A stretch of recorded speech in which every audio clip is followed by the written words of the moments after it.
Tonight, Ballston, normally bustling, desolate. We got to be safe, so I support this. A drive down Wilson Boulevard on what's usually one of the biggest party nights of the year found no bars open. Do not go to St. Patrick's Day parties tonight. Governor Northam says it's now mandatory to keep restaurant crowds under 10 people. Earlier today, that was just a recommendation, and as part of this emergency order, the governor gave the police the authority to arrest anybody who didn't comply.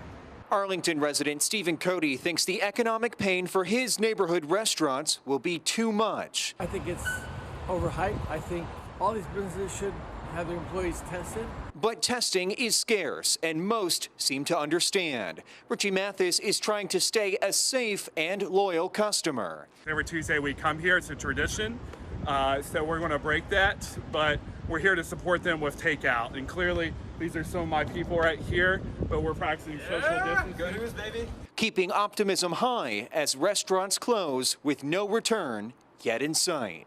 In Clarendon, Mike Valerio, WUSA 9.